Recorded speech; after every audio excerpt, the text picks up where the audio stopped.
అలాగే మనము కామాఖ్య అమ్మవారి గురించి మాట్లాడుకుంటున్నాం కదా గురూజీ. అమ్మవారిని ఏ రోజు దర్శించుకుంటే మంచిది? లేదా ఏ మాసం ఎన్ని రోజులు అమ్మవారిని అంటే ఇప్పుడు దర్శించుకుంటే మంచిది? అమ్మవారికి అంబబూచి మేళా అని వస్తుంది తల్లి. అవును గురుగారు. అంబుబూచి మేళ. అవును. అంబబూచి మేళా దగ్గరికి వెళ్ళేసి అమ్మవారి దర్శనం దొరకడం మహా అద్భుతం. మిగిలిన రోజుల్లో ఎప్పుడు వెళ్ళినా సరే అమ్మవారిని దర్శనం చేసుకోవచ్చు. అదేం పెద్ద తప్పు లేదు మనకు. అది పెద్ద ఎఫెక్ట్ కూడా అవ్వదు. ఎందుకోసము అనంటే బూచి అంబుబూచి. అవును. నెలసరి. ఉమ్. అమ్మవారికి అది వచ్చినప్పుడు మనం వెళ్ళేసి అమ్మవారి దర్శనాన్ని గావిస్తే చాలు, ఎలలేని శక్తి వస్తుంది మనకు అనేటువంటిది. పైగా మందర సాధన చేసే సమయం కూడా అదే. ఉమ్. కొత్త కొత్త తాంత్రికులు పుట్టుక రోజు కూడా అదే. విన్నారా? కాబట్టి మనం అప్పుడు వెళ్ళేసేసి అంబబూచి మేళప్పుడు అమ్మవారి దర్శనం చేసుకున్నా సరిపోతుంది. అప్పుడేంటి అని అంటే వాస్తవానికి రోజుకి 1500 2000 టికెట్ల కంటే ఎక్కువ దర్శనానికి ఉండవు రోజుకి. ఆ టికెట్స్ దొరకడం కూడా అదృష్టం ఒకటి. తర్వాత మిగిలిన రోజుల్లో మనం ఎప్పుడు వెళ్ళినా సర్వసాధారణమైన దర్శనం అవుతుంది.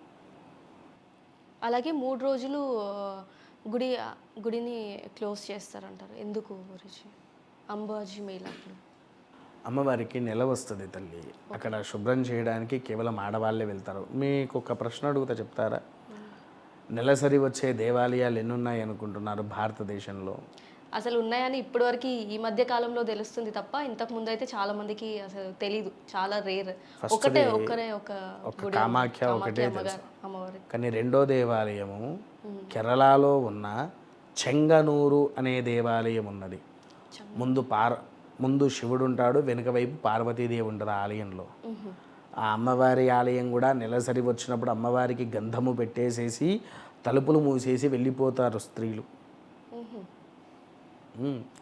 మూడవది రాజస్థాన్లో ఉంది. రాజస్థాన్లో కూడా ఉంది. రాజస్థాన్లో ఉంది. నాలుగవది ఉజ్జయిని దగ్గర ఒక ఆలయం ఉంది. విన్నారు? ఇంకో ఆలయం పేరు నాకు ఐడియా, అది గుర్తుకు రావట్లేదు.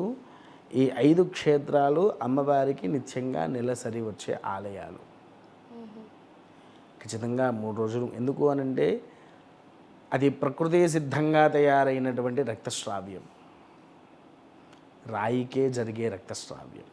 మామూలుగా ఒక స్త్రీకి జరిగింది అంటేనే రెస్ట్గా ఉండాలి అని మన పెద్దలు చెప్పారు.